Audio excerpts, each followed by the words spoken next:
These days, it's basically a requirement in tech that if you're going to have a conference, that there needs to be a code of conduct. Now, the issue that many people have with these codes of conduct is that they're very vague, what many people believe is intentionally vague, so that it gives conference organizers the freedom to ban or remove anybody from the conference that they view to be offensive, harmful, or non-empathetic. Even a joke between friends is grounds for being removed from a conference if the wrong person happens to overhear you and decides to publicly name and shame you on Twitter, as was done in the now infamous Donglegate at PyCon 2013. If you're uneasy about tech companies like Facebook, Twitter, and YouTube and their often vague and inconsistent application of their rules, then going to a tech conference for many can feel like a real-life version of Twitter. Say the wrong thing that's interpreted as offensive, and you may be removed from a conference. And sometimes this is done without a refund at tech conferences where tickets can go as high as $1,500 per person. This is something that's going to sting just a little bit more than a 12-hour ban on Twitter. Until now, these concerns over these codes of conduct have always been the fear of the unknown, as realistic as some of those fears might have been.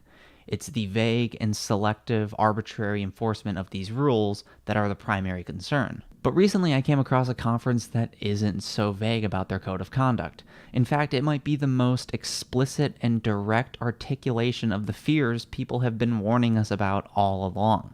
This conference takes place in my own backyard here in Atlanta, and it's known as Refactr.Tech'S. It's a 3-day conference later this summer that focuses on 3 things: diversity, inclusion, and tech.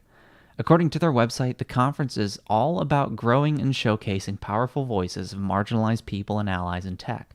We'll focus on creating an inclusive environment which features marginalized people and allies doing amazing work. Basically, your cookie-cutter diversity and inclusion speak.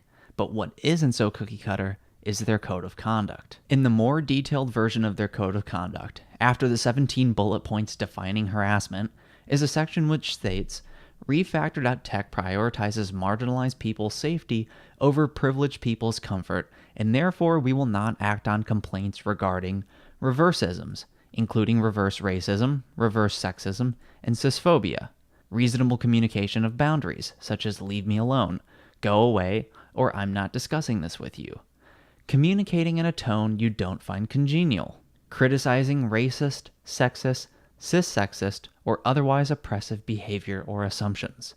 It is now plainly written into this code of conduct that they will prioritize behavior towards a certain group of people over those of another.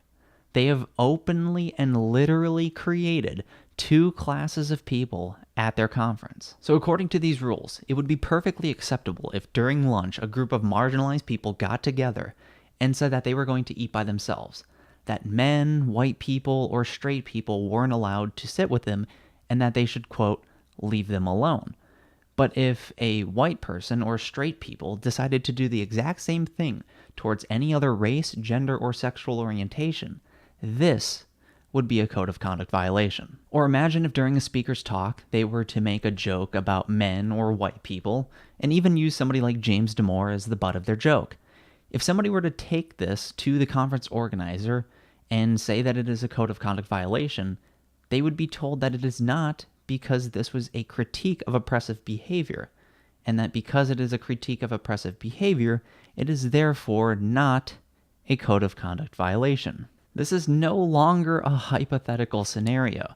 This is no longer extrapolating from a code of conduct that's vague, or extrapolating from the conference organizer's political views.